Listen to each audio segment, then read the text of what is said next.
ರಾತ್ರಿ ನಾವು ಚರ್ಚೆ ಮಾಡಿದ್ವಿ. ನಮಗಿರುವಂಥ ಪಾಠ ಪದ್ಯಗಳು ಇವೆಲ್ಲ ಟ್ರೈಲರ್ಗಳಿದ್ದಂಗೆ, ಮೂವೀಸ್ದು ಟ್ರೈಲರ್ ಇರ್ತಾವಲ್ಲ, ಆ ಟ್ರೈಲರ್ ಇತ್ತು ಭಾಳ ಈಸಿಯಾಗಿ ಅರ್ಥ ಆಗೋದಕ್ಕಾಗಿ ಈ ಪದಗಳು ಬಳಸ್ತಾ ಇರೋದು. ಮೂವೀಸ್ ನಾವು ಟ್ರೈಲರ್ ನೋಡ್ತೀವಿ, 3 ಗಂಟೆ ಮೂವಿನ ಒಂದು 2 ನಿಮಿಷದಲ್ಲಿ ತೋರಿಸ್ತಾರೆ, 1 ನಿಮಿಷದಲ್ಲಿ ತೋರಿಸ್ತಾರೆ.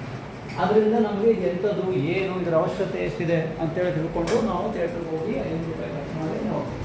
ಹೌದಾ? ಅದೇ ಥರ ನಮಗಿರೋ ಪಾಠದಲ್ಲಿ ಸರ್ ವಿಶ್ವೇಶ್ವರಯ್ಯನವರ ಪರಿಚಯ ಇದೆ, ಅಥವಾ ನಾಲ್ವಡಿ ಕೃಷ್ಣರಾಜ ಪರಿಚಯ.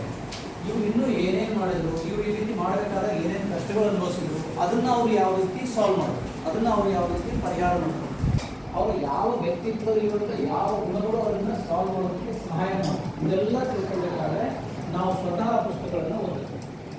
ಮೆಮೊರೀಸ್ ಆಫ್ ವರ್ಕಿಂಗ್ ಲೈಫ್ ಪುಸ್ತಕ ನಾವು ಓದಿದ್ದೀವಿ, ಪೂರ್ತಿ ಕಂಪ್ಲೀಟ್ ಆಗಿಲ್ಲ, ಭಾಳ ಗೊತ್ತಾಗಿತ್ತು ಪುಸ್ತಕಗಳು. ಅದು ಹಲವಾರು ಕಾರಣ ಕಂಪ್ಲೀಟ್ ಆಗಿದೆ, ಬಟ್ ಅದು ತುಂಬ ಒಳ್ಳೆಯ ಪುಸ್ತಕ. ನಿಮ್ಮಲ್ಲಿ ಯಾರಾದರೂ ಒಳ್ಳೆ ಇಂಜಿನಿಯರ್ ಆಗಬೇಕಾದ್ರೆ ನೀವು ಆ ಪುಸ್ತಕ ಓದಬೇಕು. ಅರ್ಥ ಆಯ್ತಾ? ಒಳ್ಳೆ ಎಕನಾಮಿಸ್ಟ್ ಆಗಬೇಕಾದ್ರೂ ಆ ಪುಸ್ತಕ ಓದಬೇಕು. ಫ್ಯೂಚರಲ್ಲಿ ನೀವು ಫೈನಾನ್ಸ್ ಫೀಲ್ಡಲ್ಲಿ ವರ್ಕ್ ಮಾಡಬೇಕಾದ್ರೂ ಆ ಪುಸ್ತಕವನ್ನು ನೀವು ಓದಬೇಕು. ಅದ್ರ ಜೊತೆಗೆ ಅವ್ರ ಜೀವನ ಹೆಂಗೆ ಇದು ಎಕ್ಸಾಂಪಲ್ ಹೇಳಿದ್ರೆ ಸರ್ ಜವಾಹರ್ಲಾಲ್ ನೆಹರು ಅವರ ಬಗ್ಗೆ ಏನು ಹೇಳಿದ್ರೆ ಕೆಲಸ ಜಾಸ್ತಿ ಮಾಡ್ತಿದ್ರು, ಮಾತು ಕಡಿಮೆ ಮಾಡ್ತಿದ್ರು.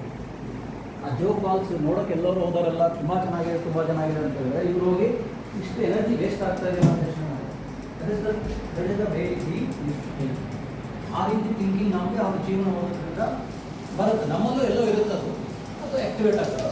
ಹಾಗಾಗಿ ಎಲ್ಲ ಪಾಠ ಪದ್ಯಗಳು ನಮಗೆ ಟ್ರೈಲರ್ ಇದ್ದರೆ ಆದರೆ ಇನ್ನೂ ಮುಂದೆ ಆಳವಾಗಿ ಇನ್ನೂ ಓದ್ತೀರಾ, ಲೈಬ್ರರಿಗೆ ಹೋಗಿ ಪುಸ್ತಕಗಳನ್ನು ತಗೊಂಡು ಆ ರೀತಿ ಓದಬೇಕಾದಾಗ ಯಾವುದಾದ್ರೂ ವಿಚಾರ ಬಂದು ಇದು ಅರ್ಥ ಆಗಲಿಲ್ಲ ಅನ್ನೋದು ನಮ್ಮ ಜೊತೆ ಚರ್ಚೆ ಮಾಡಿ. That is the real